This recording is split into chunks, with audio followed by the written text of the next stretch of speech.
What I do, Stock Boy, the blockchain finance of value. Like and subscribe and like. So today I want to get into a few things that will help you along your NFT journey. Whether you're new, whether you're into crypto, maybe you're struggling a little bit. These are my tips. That it's not investment advice, but these are my tips that just things I do that actually help me gain to keep a profit in crypto. Yes! I've been in crypto for about 3 years now, and it took me about a year before I started churning nice profits. And these are things that some tips that I use in order to make sure I'm getting into good projects. Now, one of the things, the main thing, if you're new to crypto or what you want to be aware of anyway, is something that I call whitelist hype. Hell no, to the no, yeah, to the no. So what this is when you see a whitelist for a project, you get into that project, and then because you were just so hyped that you got the whitelist and you minted it, nobody else gets into the project. You're left with some bullshit NFT. It drops below floor. You might as well have not minted it, because you might as well, if you really wanted to get in the project, you could have just waited and got one below the floor. In nomine Patris et Filii et Spiritus Sancti. This is one of the most, in my opinion, dangerous things that can happen to new people who are getting into NFTs. I've got a lot of new friends that are just getting into NFTs and crypto, and I keep advising them, don't mint every project you whitelist. And I've got a friend across the road, he's minted a lot of projects. Oh, I've got whitelist for this, I've got whitelist for that, I've got whitelist. Jesus Christ. You have to look at the engagement on Twitter. For example, this is a project I'm not minting. I got whitelist for it. Okay. It's called Ada Schools, as you can see. 2,032 followers, which it's not too bad considering it's on Cardano. Now you can see the mint is live 1 hour ago. Okay, they're wanting 100 ADA per NFT, right? You got 3 likes and 1 retweet. What? That's awful, right? That's awful. If you go down their other tweets, 10 likes, 4 retweets, hardly any engagement whatsoever. So that's something you want to look for. If you're going to whitelist a project and you're going to mint that project, you want to make sure that the engagement is there. Now, I'm on Twitter pretty much every day looking for new projects. This project came on Twitter. I saw them on the day they came on Twitter. I added them to my list, because I've got a list of all the new projects that I get into, which I suggest you do as well. Not that you get into, that you're interested in. And the marketing was a shambles, absolute shambles. That's true. They vanished off Twitter for a while. Like, the page was there, but they were just doing nothing.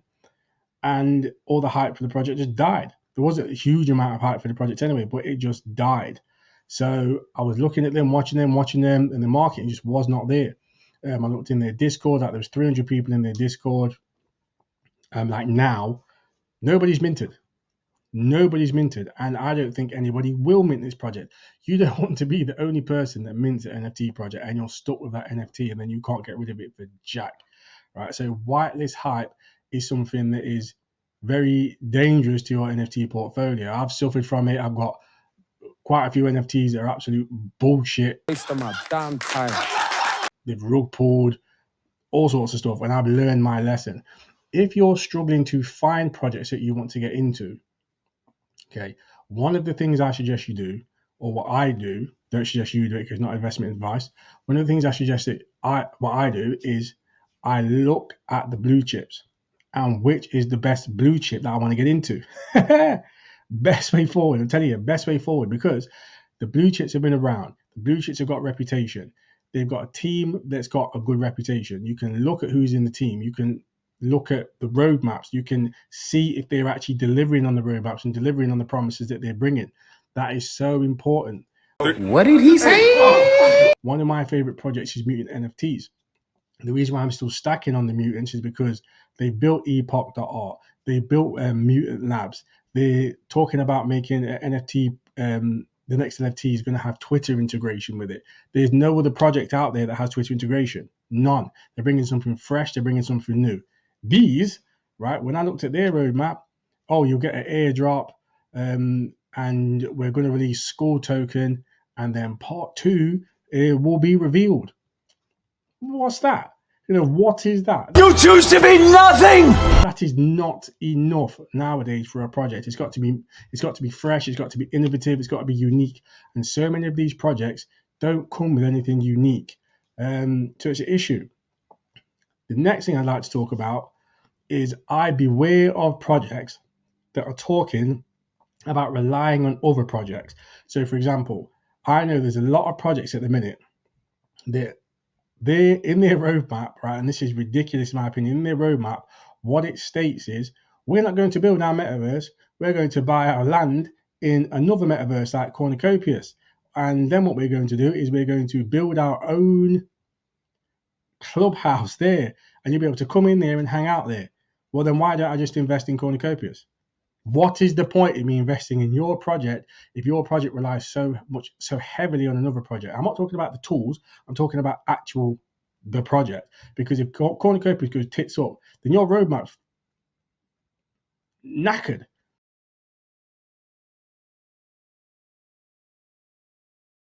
You can't do anything with your roadmap because part of your roadmap was to build a clubhouse in another metaverse. And now that project's going under. I'm not saying Cornucopias will go under. I've got Cornucopias assets. I'm very bullish on Cornucopias.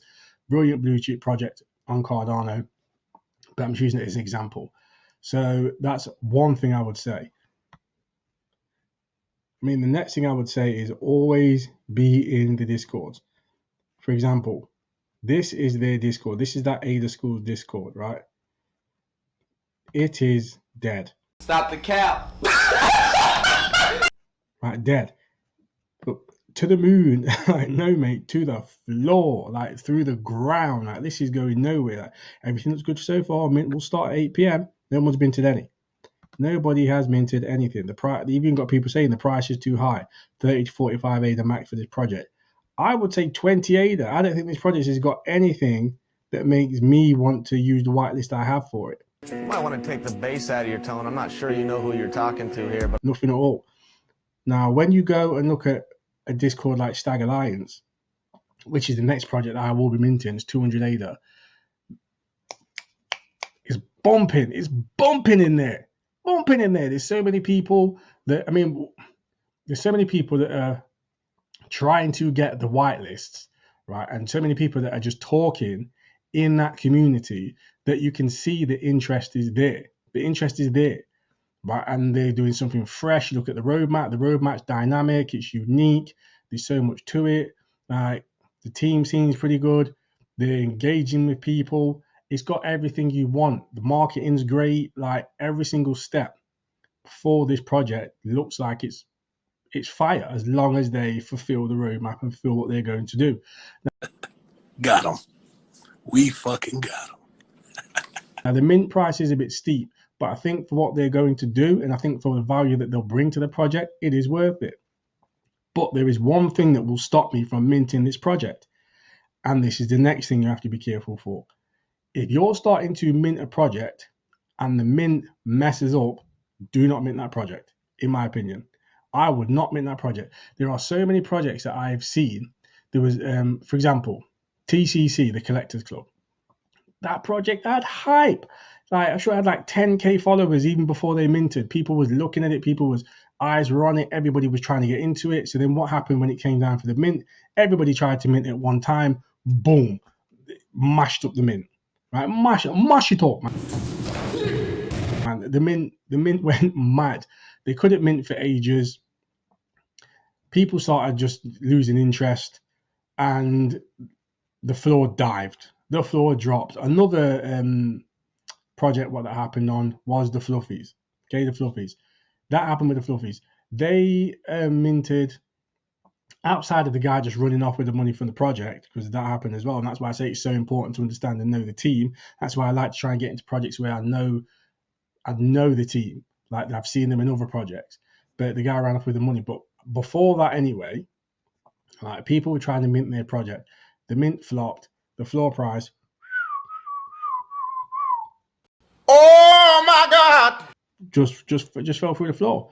So there was no point really in minting. I mean, I minted that project like an idiot, but that was a lesson learned.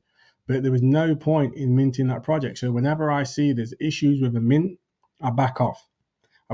Wait and just see what's happening, because you'll always get your flippers. So people who will just mint and then bang it straight onto JPEG Store, straight on JPEG Store. And if you're seeing people putting the NFTs up for less than the mint price, it makes no sense for you to mint the project unless you're trying to get like a rarer NFT, like one of the top 10 or top 100 or something like that. If you're just wanting to buy a floor one, then you might as well just buy it from JPEG Store below the mint. It makes complete sense. And this is something that I see time and time and time again with projects.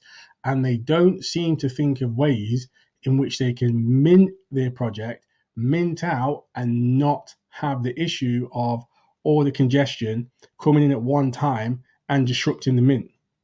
Where you could have had, okay, so we're going to mint half today. You got whitelist, so you guys get to mint first. Then we've got secondary whitelist, who will mint the next day, or maybe 2 hours later, or then the third whitelist, who will mint like an hour after that. And it just keep a steady flow coming through. That is something I would be really, really careful of, because I've been burned by it, and I wouldn't want you guys to get burned by it either. Okay, so the next thing I want to talk about is, if you're getting into these blue chip projects, you don't want to buy at the top. You want to buy when you know the price is good. Notice how I say know the price is good. So I came here to Mutant Toes just to show you. So when I was looking at this project, I've got loads. I've got about 17 of these, as well as the crocs and the mice. There's multiple different ones. But this project, when we're looking at it, these were about a month or two ago 1,000 ADA a piece. Now they had an issue which kind of started dropping the price, which was the Mutant Labs, which is the raffle platform. It got a hack in it. Bro, what are you talking about, man? And they dealt with it beautifully. This is why I'm so bullish on them as well. They dealt with it beautifully. A lot of their mutant token got taken, and they went back onto the market store and purchased it back. Okay, now, in my opinion, when I was seeing these, anything under 700 ADA was an absolute steal. Absolute steal. These were going for 1,000, right? You can see here, like, now, as you can see, look, 750, 720, they dropped in price, but they were a lot more than this. Like they were like near 900. Like I think it was more than mice that were near 1,000. But I was seeing them, as you can see here, look, 2 months ago. So 1,000, 1,030. Look, this was the floor. This is what the floor was, right? So you want to follow the project and take note of what the price is on the floor and keep looking at it and look at it. In my opinion, if you're into NFTs and you want to make money off this, you need to be looking at it on a daily basis, because things can happen in the project. Like I missed the time when that happened with the mutant token, because the mutant token, in my opinion, is worthwhile because not only does it give you utility in terms of you can trade it for Cardano, which is something that you also want to see in a token, which is utility. You're going to be able to use it more for their project. You're going to have to use it for their mints. You can trade it for other tokens. It's got great utility to it. This token fell down to like 0.0001. And then the next day it was straight back up at the same price it was. It would have been a great time for me to purchase loads of that token, and I would have 10x'd my money easily. And I made a mistake, and I didn't. It was one day I took my eye off the ball, and I didn't see it. So as you can see, the floor for these was 1,000 ADA. Right now, when they release the rest of the utility in their roadmap, which they're proven builders because they've got epoch.art, they've got the Mutant Labs, where do you think this is going to go back to? It ain't going to stay at a 550 floor. I'm telling you that now. It's going to go back up, way back up. Like when I look at, and also one of the things you want to do is, if you're believing in the project, right, snipe on the secondary. That's what I do.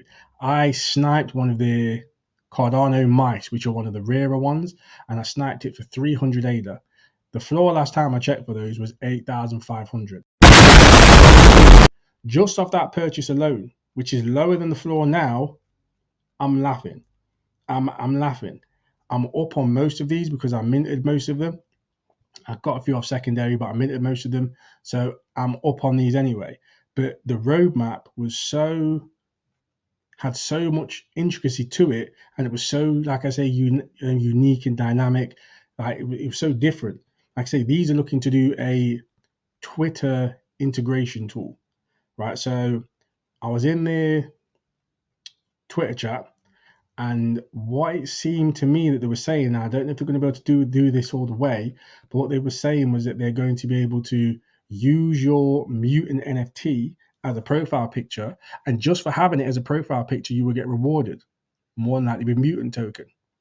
That for me is huge, because no other project I have seen on any other chain or ecosystem has provided that sort of utility. And what is a PFP? You know, if you're going to use it for a PFP, then you might as well get rewarded for it. So for me, that's massive. But you can clearly see, well, from what I showed you, that these were over 1,000 ADA for one. And now the floor's dropped to 550. In my opinion, anything under 700 was a bargain. So 550, delicious. I'm going to be snapping that up. I'm literally going to buy some more of these now. Well, as soon as the video is finished, I might get another one or another two, because one thing I do know, this is another reason why you want to be in these projects and you want to know what's going on, is when I was in their Discord, always go in the Discord and ask questions for upcoming things. I know that they're releasing the details for one of their burns, which is going to give you a different NFT next month. Okay, I know the burn is going to be, the new NFT I think is going to be 1,000 ADA, 2,000 ADA floor, maybe even more. But I know it's going to be quite expensive. It would have been more, obviously, if the floor goes back up to 1,000. But now the floor's at 550. We'll have to see where it goes. But I'm picking these up because I know the burns come in, and Discord, and just talking in Discord too, and just asking questions. Just be blatant. The problem with a lot of people in Cardano is they're so nice. They don't want to get asked the questions, get their hands dirty, and just say, "Look, what's going on? I've been waiting for time. I need to know this. Like, what's happening? And I do that, and because I do that, I get information and I get decent alpha from the actual people in the Discord, and it really helps. So there's stuff I know that not a lot of people are going to know because they don't ask. All right. So asking the team, talking to the team, being blatant with the team is going to help you, because what you have to realize with NFTs is that they're not great in terms of being a passive long-term strategy. If you buy an NFT and just leave it, you don't know what's going to happen. But if you're going to manage that NFT, then you can understand and see where the catalysts are, which are going to help the price pump. So yeah, I don't want to go on too long. I can already see it's already a 17-minute video, but hopefully that helps a little bit more. Please leave a comment in the description. So yeah, it's StopBoyD. Join my Twitter, right? Because my Twitter's got loads of giveaways, or always giveaways on there. I'm always on Twitter looking for giveaways. I always share them to my page. I run my own giveaways. So that's one other thing I do want to talk about, actually. The reason why I do that is because you see the projects that I want to get into that I'm not too sure about. If they're doing an OG pass and I can get that through just advertising on Twitter or entering some competition on Twitter, then I'm in that project for free. So it doesn't matter if it blows up. It doesn't matter if it goes to the ground. But a lot of the time, it comes very lucrative. Well, not very lucrative, but I've had some good OG passes where I've been able to sell them and put the money, put the ADA or the crypto into projects that I've actually wanted to be in. For was it Unbounded Wolves? I got one of their alpha passes. I managed to sell that for about 1,300 ADA, if I'm not mistaken. Hydra OG pass, I got one of those. I managed to sell that for 500. I got one for Shrooms, which is a decent project, decent art. I like the project, so I kept it, but I could sell that for probably around 700 ADA, and put that into this project if I wanted. Econicos pass. I made a YouTube video in regards to Econicos. Didn't even know what they were doing, and I got a platinum Econicos pass. The floor for those is 1,600 ADA last time I checked. So if you want to get into a project and you want to build a portfolio for cheap, then enter in these Twitter competitions, maybe even do a YouTube channel, maybe even like getting into the Discords and just being active is the best way to do it, instead of waiting for a minting, and then just losing out. So Twitter's going to be in the description. So yeah, man, join that, because like I said, there's so many competitions that I share on there daily. I'm on Twitter daily, looking at the competitions, sharing into my page. So that's Stop Boydie, Blockchain Finance and Value. Like and subscribe and like, and peace. Oh my God.